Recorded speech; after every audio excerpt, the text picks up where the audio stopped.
புலன் உணர்வு சென்சேஷன். புலன் உணர்வு என்பது உடனடி பயன் விளைவு. புலன் உணர்வு என்று அழைப்போம். இம்மீடியட் எக்ஸ்பீரியன்ஸை நம்ம புலன் உணர்வு என்று அழைக்கலாம். எடுத்துக்காட்டாக, நான் பார்த்தது, நான் கேட்டது, நான் நுகர்ந்தது, நான் சுவைத்தது, நான் தொடு உணர்வு.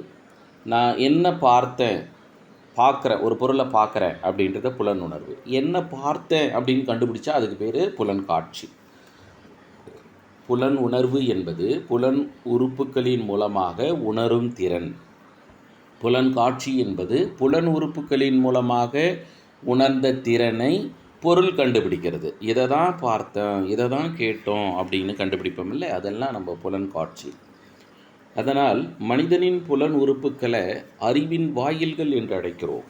நமக்கு ஏற்கனவே கூட வினாக்கள் கேட்கப்பட்டது. அறிவின் வாயில்களாக அழைக்கப்படுவது ஆப்ஷன் ஏ கற்றல், ஆப்ஷன் பி புலன் உணர்வு, ஆப்ஷன் சி புலன் காட்சி, ஆப்ஷன் டி ஆக்கத்திறன். சரியான விடை என்னென்னா புலன் உணர்வு. புலன் உணர்வுகள் 5 வகைகளாக பிரிச்சுக்கலாம். எடுத்துக்காட்டாக பார்வை, கேட்டல், வாசனை, சுவைத்தல், தொடுதல், இதெல்லாம் புலன் உணர்வு. அப்போ இந்த புலன் உணர்வுக்கு பார்வை தூண்டல்கள் காரணம், கேட்டல் தூண்டல் காரணம், வாசனை தூண்டல், சுவைத்தல் தூண்டல், தொடுதல் தூண்டல்.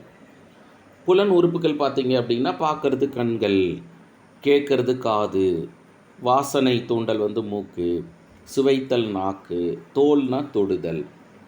அப்போ எடுத்துக்காட்டாக புலன் உணர்ச்சியில் நிறம், ஒலி, உருவம் இதெல்லாம் புலன் உணர்ச்சியாகவும், பலவிதமான ஒலிகள் கேட்டல் புலனாகவும், நறுமணம், கெட்ட வாசனை, இனிப்பு, புளிப்பு, காரம், சுவைத்தல், சூடு, குளிர், வலி, அழுத்தம் போன்றவைகள் புலன் உணர்ச்சியாக புலன் உறுப்பில் தோல் செயலாற்றக்கூடிய பணி.